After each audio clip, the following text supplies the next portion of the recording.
There's been loads of really fantastic people lately.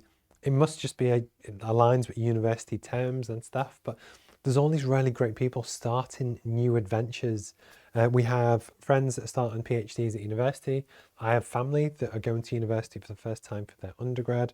We have lots of new people who are starting their business themselves and that whole roller coaster that they're about to go on.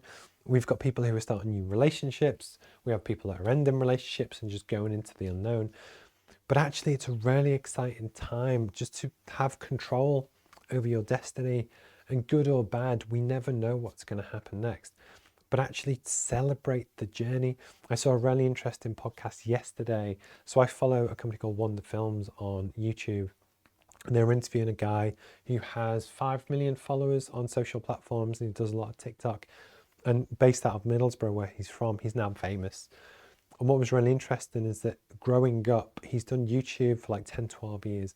And he always had the ambition to get 1 million followers and do all this stuff. And what he thought was when he gets to that point, that his life would change. He would have everything he wanted. He'd have loads of money and he'd be really happy. And what was really interesting is that now he's arguably less happy than he's ever been. There's lots of pressure and also like social trolling that kind of sadly goes on when people criticize him and stuff. And it's just one of the things that he said in the podcast was actually how the journey is so much more important than the view from the top.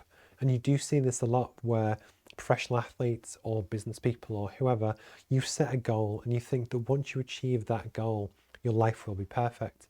One of my classic ones is a boxer called Tyson Fury. And for him, when he won the world title against Klitschko, it was fantastic, but very soon after he realized that his life didn't actually change and he didn't have a goal of what was next, and he actually spiraled into depression and had a really, really tough time for quite a few years. And it's that balance of where people that we still perceive as being on the top of the world, actually the goal itself or the reward, the money, isn't actually what will make you happy.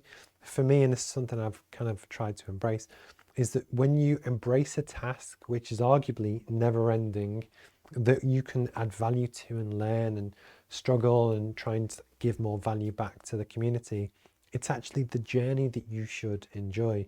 And with my business now, I always say that when you first start a business, there's the hardest bit, which is to go from day one to break even. So you generally lose money for your first 6 months, year, just as you try and get established to get your product out there.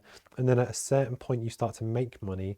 And once you have that, then it's up to you about how fast you grow and what your long-term plan is. Because hopefully you should survive if you're making money. But once you get to that point, it's up to you. You're arguably in the end game. You're in that long period where you can take that business as far as you want.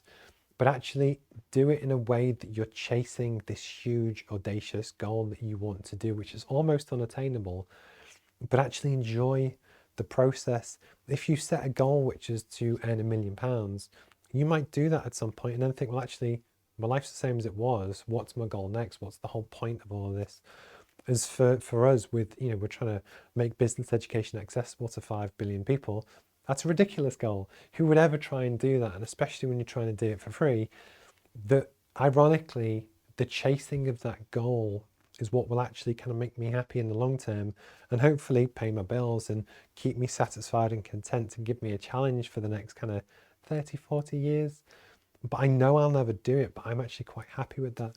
But I always find it interesting when I try and learn from different people and different kind of data sources, just to see people who I've never met and they've never met me, just talk about how they had a goal, they achieved it, and actually the achievement of the goal itself wasn't actually what they thought it was going to be. And I try and take that to heart as humans. If we don't learn from other people, what's the point? That's how we learn and improve and grow. But actually, it was just something that I wanted to kind of talk about. But actually, the journey of all of the life experiences that we all go on, I'm genuinely proud. I'm proud of people that try and do something new and they just enjoy it and they give their heart to it. And if it works, great. And if it doesn't, that's fine too.